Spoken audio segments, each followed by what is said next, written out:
a number of guys I was talking with were trying to understand this behavior and why there was such a market for it.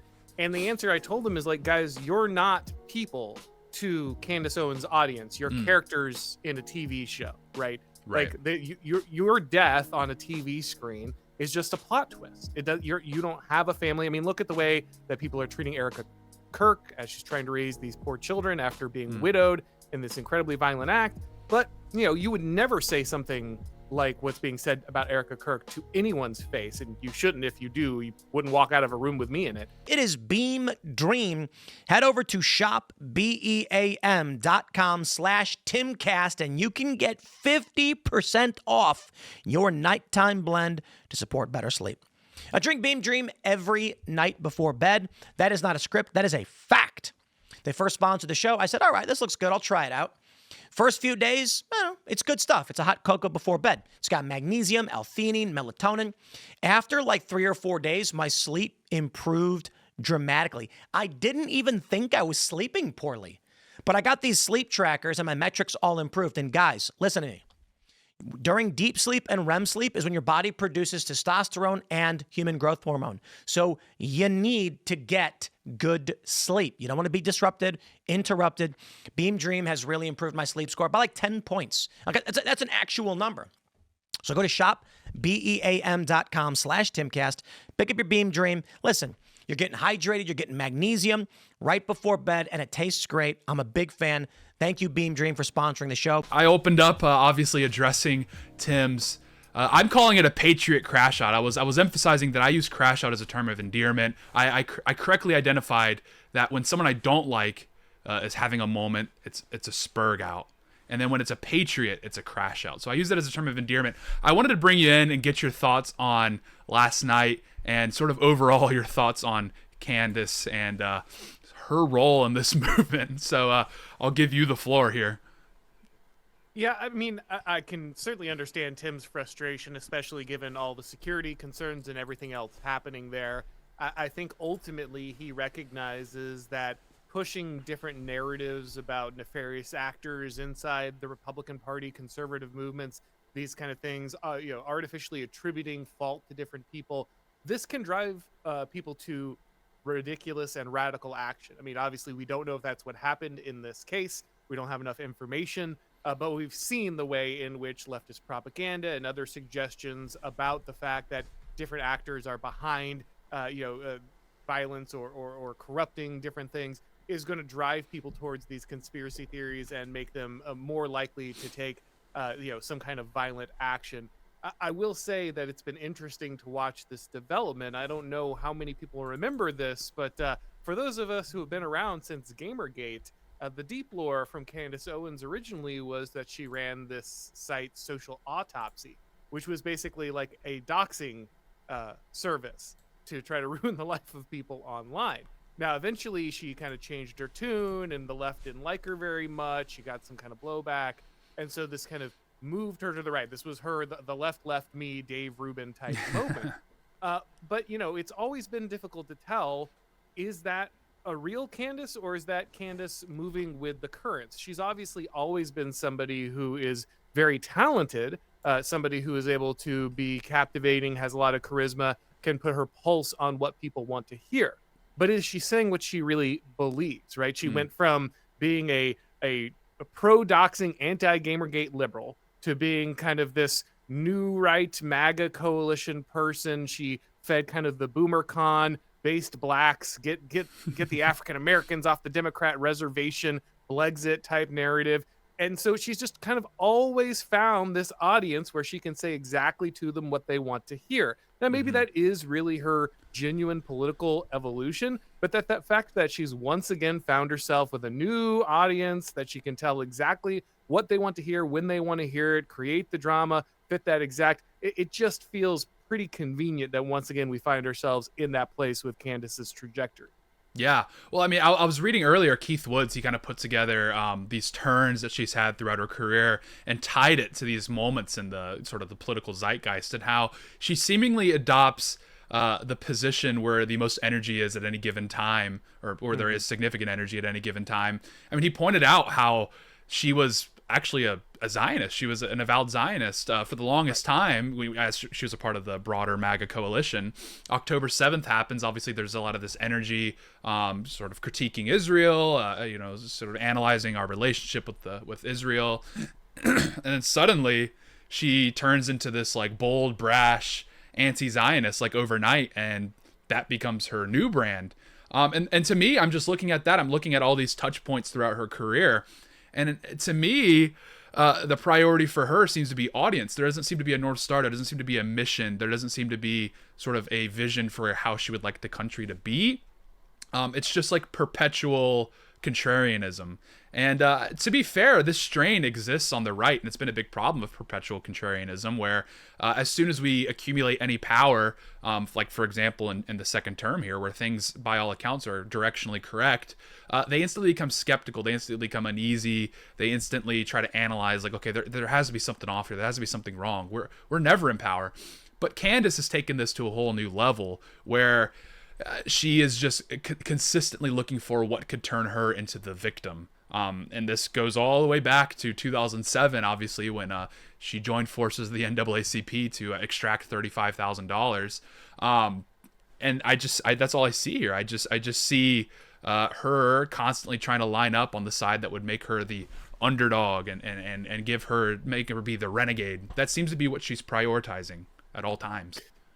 Well, and she also gets the advantage, and I'll say this in to some level her defense, the fact that people get so incensed about her, the fact that people so overshoot what she's doing, they will make factual errors, and then she gets to capitalize on them, right? Like, so I think she is saying some rather ridiculous stuff. I'm not here to agree with most of it, but the point is that when someone comes out and says, well, Charlie Kirk never sent this kind of text message, he never expressed these views, he would never do that, and then she can turn around and reveal this in some kind of big evidence, on her podcast.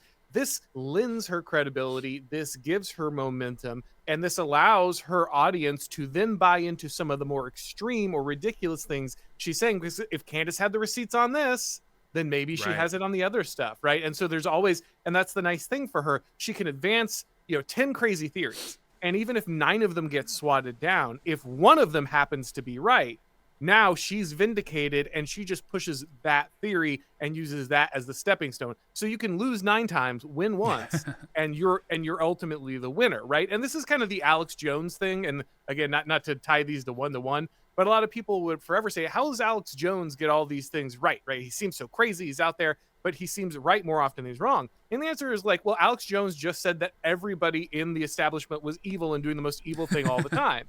And even though a lot of times he was wrong about the specifics, he's directionally correct that these are the most evil people in the world. So he's going to hit more often than he misses just because of that. It's not as extreme for Candace, but I feel like she's also benefiting from that dynamic as well.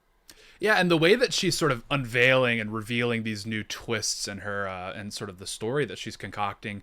I mean, I've talked about before how we're seeing within conservative media sort of the Mr. Beastification of polemics, where, people are just trying to go as loud and bold and brash and colorful as possible. She's kind of she's sort of putting together the Netflixification of polemics, where she's like, stay tuned for episode 2, where I reveal that Charlie Kirk was in love with me, or that Brigitte Macron has transitioned back to being a woman. Like, you never know what's gonna happen, and that's unfortunately the way that Americans operate. We eat that up hook, line, and sinker. And it's just really alarming to see that politics is a very serious thing. Like, this is what people forget. It's like, look, I know it can be fun, and there's memes and there's jokes, and there's a degree of entertainment. The blood sport side obviously is always been around to some degree, but is really amplified in the social media era.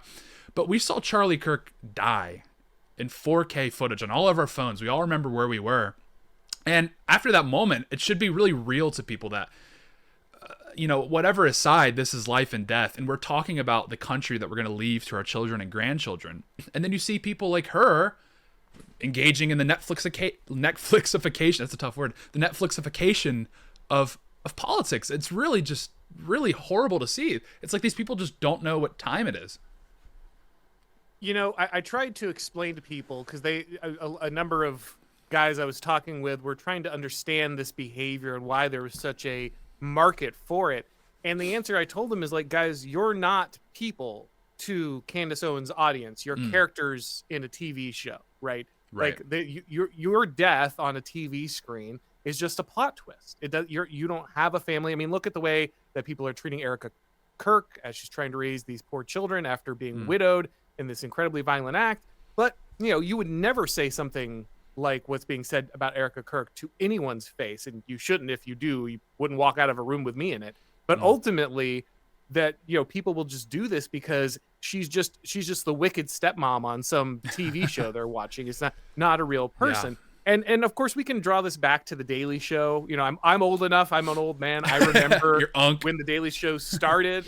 Let Unc take you back to the to the before times when the magic was written. But I remember when the Daily Show came out, and this was a big deal because before that, news was news and entertainment was entertainment. You had a few programs like Donahue or like Crossfire where people would try to like debate, but for the most part, even those programs at least provided a veneer of serious addressing of issues, as where Jon Stewart was obviously just mugging for the camera and bringing politicians on to embarrass them. And, and the clown nose on, clown nose off thing where he would preach, and then all of a sudden pretend he's a clown so that he doesn't have the consequences of being a political commentator. And this became the mode by which politics got communicated to people, right? All of a sudden people didn't get their news from Walter Cronkite or some serious news desk. They got it while, Stephen Colbert was cracking jokes about Trump. And the fact that those things have been hybridized means that it's very difficult for us to take politics seriously anymore. Politics isn't just something that's happening. It's not the way our country is governed. It's an entertainment product. We now consume it in the way that we would consume anything else. And of course, you and I work in this industry, so it's not like we're completely, without guilt, to some degree on this. But the fact that that has become the mode means that someone like Candace can operate without really needing to provide any serious news content while still driving the political conversation. And this is what happens when the right has to do all of, especially its politics, online in the entertainment sphere. We don't have academia. We don't have other places where we can cultivate ideas, argue ideas in a serious way. The only way we do it is podcasts and news shows and entertainment. Yeah, well, I mean, because that's why there's kind of been this rush since the MAGA movement sort of originated to intellectualize a lot of these ideas, and people kind of rolled their eyes at it. But you kind of need that stability for people because, again, when something like the Charlie Kirk assassination happens and it's so dramatic and it's so scary, quite frankly, that breeds a lot of anxiety in people. That breeds a lot of discomfort and instability and these sorts of things. And Candace is exploiting that by, instead of sort of backfilling and providing people with a vision forward, here's what we need to do, here's how we can prevent this from ever happening again, she peddles these conspiracy theories. It's almost a cliche, peddling conspiracy theories, but that's what's going on here. And it's because the audience, quite frankly, is looking for an answer here. They don't want to believe the reality that a lone gunman or whatever collaboration, but that effectively a random guy can take down a titan like Charlie Kirk. People don't want to believe that. People don't want to believe that the world is that chaotic, the world is that evil. They would rather believe that there has to be some bigger motivation here. This can't be how this ends. This can't be how the story ends. We saw the same thing with the Trump assassination. We don't want to believe that this sort of evil and chaos could be enacted by such a relatively insignificant party. But that's just the reality of the world we live in. I mean, the reality of this world is it is chaotic. It is scary. And that's not a good feeling. And that's why, strong policy, strong executive power is sort of the anecdote right now. And it would be really useful if people like Candace were sort of steering people in the correct direction. But no, she's exploiting this tendency for people. They need security right now. And they would rather hear that, oh, no, there's this huge network that took them out, rather than the reality is, Tyler Robinson and maybe a few of his friends and local agitators were behind this ultimately. I'm trying to remember. I think it was Genghis Khan had the famous quote, if you had not committed these monstrous sins, God would not have sent me to punish you. And in a way, that's kind of Candace Owens right now, right? So what we have is an epistemological crisis, right? We've had a shattering of the way we gather and understand information. After the COVID, after all the betrayals involved, every institution from the medical to the political to the religious, the news, everything broke down, everything lied to us. Everything we were told was a conspiracy theory turned out to be true. It was, Right. you know, the joke is like the difference between a mainstream media headline and a right-wing conspiracy theory is 3 months. Yeah. Right. Like that's where we're at. And so there, you know, many of us warned this, right? Like, you guys can't keep doing this. If you keep doing this, you will break the machine. You will break society. And they did. They didn't listen. They kept doing it. And now the cost is coming due. And I don't like what Candace is doing, but it's kind of inevitable, right? Yeah. If all trust in the institutions and news is shattered, then how do we come to a shared understanding of the world? The answer is we don't. And people like Candace Owens can capitalize on that. So is she doing something bad? Yeah, I think so. But is she more of a symptom of a larger problem than the problem itself? Yeah, I really think that she ultimately is. We can't shatter truth. We can't shatter our collective sense-making apparatus in the United States and the wider West, and then turn around and be like, why are people believing Candace Owens? Why are people believing these conspiracy theories? Well, because the last 10 conspiracy theories they believe turned out to be right. So why would 11 be any different? Yeah, that's a great point. Is that, I mean, especially following Charlie Kirk's assassination, there was a huge vacuum for information on the right. And like you said, I mean, Candace Owens is a symptom. If it wasn't her, we would just be insert name here. Oh, insert name here is really tearing this coalition apart. I mean, the reality, people like you have said this for years or something along these lines, is like the need for a counter elite to be ready to go, ready to rock. And in the instance that, you know, Trump is successful and he seems to be trending in this direction at sort of picking apart this elite that has lied to us at every turn. Like you've said, they've corrupted virtually every institution that exists, barring, like, I don't know, like police unions. So every institution is off the table for the right. That does, you know, sort of amplify the need that we have for a counter elite to be ready to rock, ready to go when their number is called. So like you said, I mean, this vacuum occurs. And yeah, people are going to turn to Candace Owens. She's providing an explanation. She's providing, you know, she's stitching together a narrative that you can buy into. Because in many ways, there's not many other narratives for people to buy into. It's a total mess. And yeah, that was an excellent point, right? I mean, Candace Owens is sort of the one of the many pieces of this storm, not necessarily the cause of the storm. And this is something I've really been trying to get the right to understand, and they don't like this because it strikes at kind of a very thin veil that they've had pulled over kind of their actual political situation. But the truth is that, especially in mass politics, when we're scaling up politics and including hundreds of millions of people and trying to persuade them one way or another, people need narratives. You know, I think this is the one contribution Jordan Peterson actually provided to the right. It's not just about truth in the Sam Harris biological science way. It's about truth in the collective understanding way. And narratives are not less or more true than science. They are the way in which we understand all things, including science or others. And when we don't fill a space with a narrative, when there isn't a cohesive way for us to collectively understand an event, something will fill that void, right? Something will come in and fill that space. And frankly, the fact that the Trump administration, while they have made great gains in other areas, have simply done basically nothing about the death of Charlie Kirk. The narrative has been empty, right? We hear little to nothing about the shooting. We see little to no action about this. Yes, we've designated Antifa and terrorist group both domestically and internationally. Great. Where are my arrests? Where are my raids? Why isn't there, you know, J6 guys had FBI agents swinging through windows, pulling them out of beds, ripping them out of their truck cabs, pulling them out of their workplaces a few weeks after the event. Why can't we do that for radical leftists who are encouraging violence like we saw against Charlie Kirk and likely like we've seen against other conservative commentators? Why can't they do that? The answer is they're either scared or they're stupid. There is no other answer to this question. And in that void comes the conspiracies. Well, why aren't we taking real action? Maybe we don't know. Maybe people are involved that the Trump administration doesn't want outed, right? Like, all those things start to come out because we see nothing happening. Our shared reality doesn't make sense. And so someone can come in and fill that. And that's what Candace is doing, maybe for the worse. But if you're not going to fill that appetite, somebody is. What does this say about the state of debate? Because, I mean, people correctly identified following Kirk that debate, the left had given up on it. They were just going kinetic. They're saying, we're tired of these roundtable discussions. We just want power now.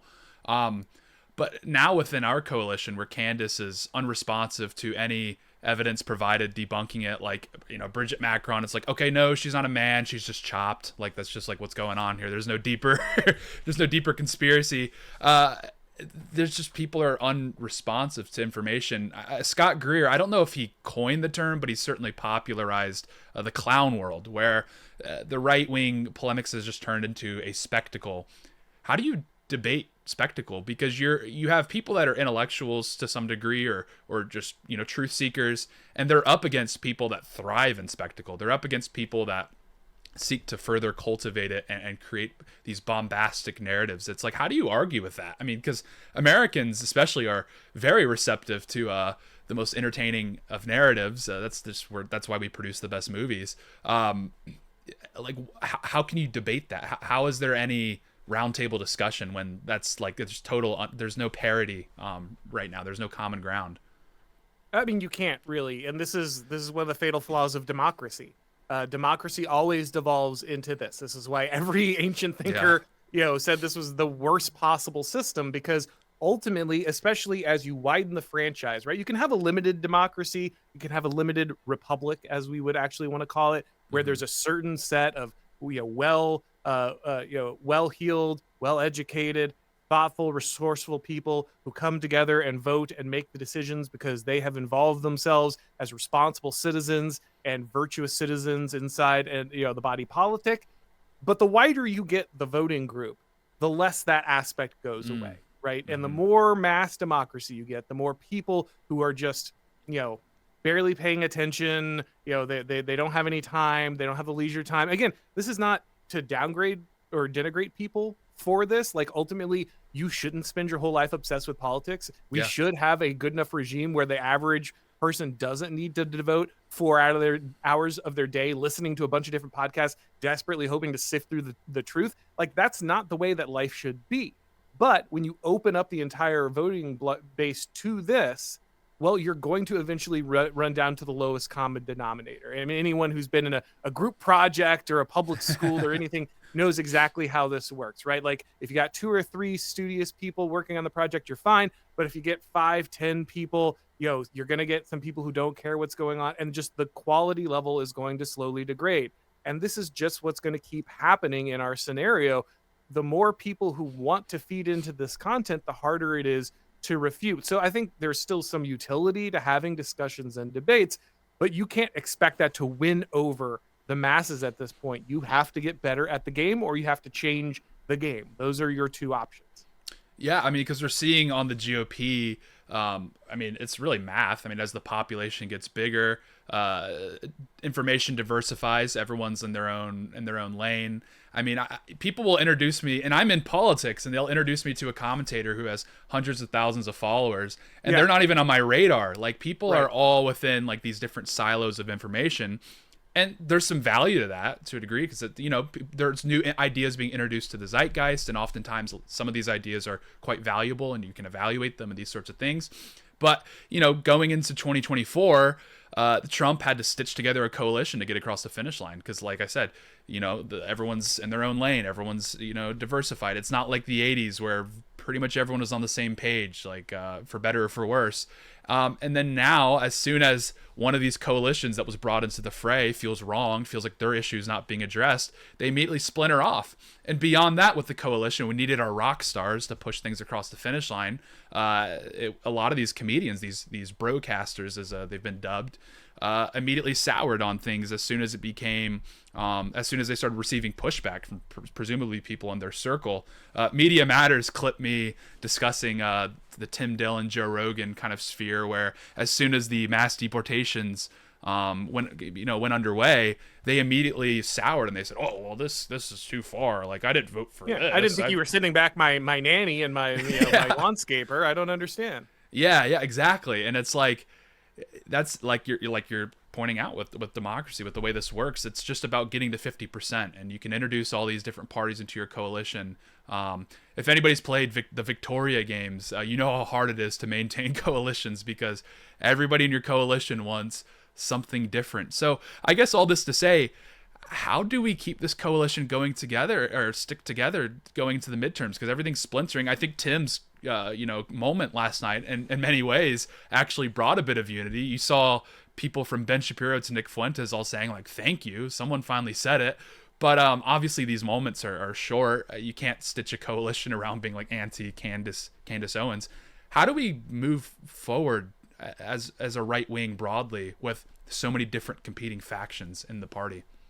Well, like I said, a real problem is you don't have hygiene for your epistemology because you don't have control of institutions. There's no way to punish institutionally Candace Owens for what's going on here. What are you going to cut her off from, right? Like, ultimately, she's got her own fan base. She's got her own audience coming in. She's got her own network distribution. She doesn't need the Daily Wire or Fox News or anything to build her brand. And so she's very insulated from any kind of real blowback. Now, I guess one upside would be as she gets more ridiculous, that's as large as she can get, right? Like at some point there is a market cap for what she's doing, and she's alienated herself from everyone else so much that they're not going to have her on. She's going to have a hard time growing outside of her audience. So there is like a natural barrier to the explosive nature of her growth, but it's still pretty large, right? Now, remember, one of the ways that Trump ultimately kind of solved the coalition problem is he actually ended debate, right? He walked in and said, like, oh, you're a racist, you're a sexist. He's like, no, you're dumb, you're ugly, we're moving on, right? Like, he wasn't sitting there working out the nuances of policy. He's like, no, it's America first. We do this. They go home. We deport them. The end, right? Like, he's not getting into the nuance. They're very bad people. They have to go home. I'm not hearing any arguments about, like that was the style that ultimately kind of allowed things to come back together. I think Trump victories, I think Trump's strength would recenter the coalition. I think one of the reasons we've kind of seen it drifting so badly is it's very clear that, especially after October 7th and all the focus on that, the Trump presidency sadly has been one that is more of a foreign policy presidency. He's been trying to figure out peace in Ukraine and peace in Israel and working out all these deals. And what people really wanted was domestic victories. They wanted deportations. They wanted to see left-wingers who had violated their rights and attacked the Trump administration go to jail for their crimes. If Trump was winning those victories, I think the opportunity to splinter the coalition would be less. I think more people would be loyal to those victories. They would be energized by those victories, the momentum. I mean, just think back to the beginning of the Trump presidency when he was signing all the executive orders, knocking all these victories out of the park.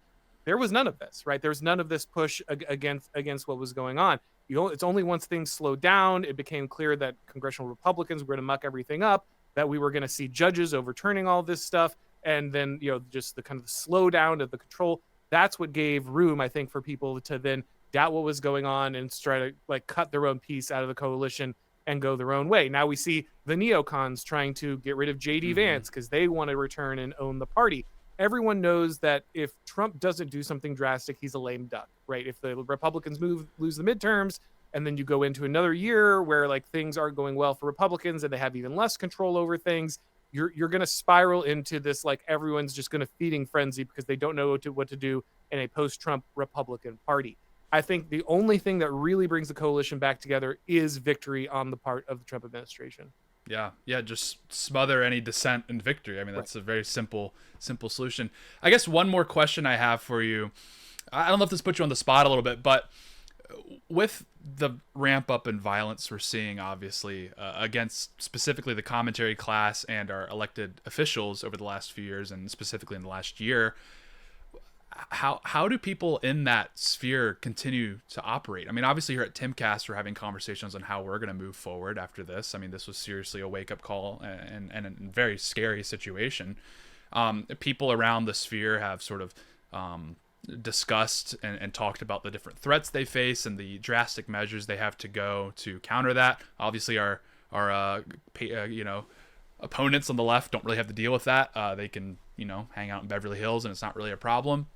But what do you think the future is for the commentariat and the political class? Do you think it's going to shake out a lot of good people who just are afraid of what could happen? I mean, How do you see all of this playing out? Is there an off-ramp? I mean, what's going on here? It certainly could. It could easily push people out. It could cow people, make them, parrot less radical or less bold positions in hopes of, staving off the worst of it. Though I think that's a mistake, because you can see it's really not the most radical people that are being targeted. Tim is many things, but certainly not radical. And so the fact that this is the way that things are going, I don't think stepping back your rhetoric is going to really help you here. I mean, obviously, the real solution is the Trump administration needs to get very serious and very kinetic about its, as my friend John Doyle says, it's very cool. It's very cool and very legal annihilation of the left. So true. That's the actual answer. But since we can't seem to compel them to do that, though I will continue to push, the only answer is then people have to look to themselves. Look, I'm not going anywhere. Me and God are good. When he calls my number, I'm going to a great place. We're fine. Yep. However, I've got family. I've got friends. I got people I love. Those are the people that you worry about. And I'm sure that's true for a lot of people, right? Yep. And we shouldn't have to live this way. This is not the way that ultimately, public figures are always taking some level of risk, right? We've already, some guy shot Ronald Reagan on behalf of Jodie Foster, right? It's not like the first time we've ever seen a political crazy. But obviously we're getting to a widespread targeted terrorist left that is coming to dominate. And really, the answer is the Trump administration needs to take action. And until then, the commentariat is going to have to make its own personal decisions on the level of danger that they're comfortable with. I think a lot of people, honestly, are brave enough to stay in the game, but some people are going to get pushed up. This is going to be one of those sifting moments. And when we get on the other side, that probably means that ultimately we will be stronger. But we might have lost some people who just say, you know what, at the end of the day, I love my family and stuff more than I care about being in the limelight or trying to fight this battle. And so I'm going to step away. Absolutely. No, it's so true. And it's getting hot. It's getting scary. So with that, Auron, thank you very much for hopping on. Where can people find you to get some more? Sure, I'll be on Blaze TV, and of course my show is also on YouTube and Rumble and Odyssey, and I'm posting on places like Gab and Twitter under Auron MacIntyre. I love it. Thank you so much, Auron. We'll catch you next time. Thanks again, man. Alrighty, guys. Well, that was the great Auron MacIntyre. A lot of people don't realize this. I came, still new to the game, and Auron was one of those guys that I listened to every day. So it's always so surreal to be able to chat with these guys and pick their brains on these issues. Because I don't know, I feel like I'm an audience member here with Auron. I'm getting to ask him some questions. I'm like a super chatter IRL. So super fun to be able to chat with them. The circumstances of the conversation, not so fun. It's getting very scary out there. But with that, we will be back tonight with Timcast IRL at 8 p.m. You know it. Go check it out. We'll have a great time tonight. It's going to be a good show. You can follow me on X and Instagram at Tate Brown. I'll be back tomorrow with the morning show, and we will see you all there. Thank you very much for watching.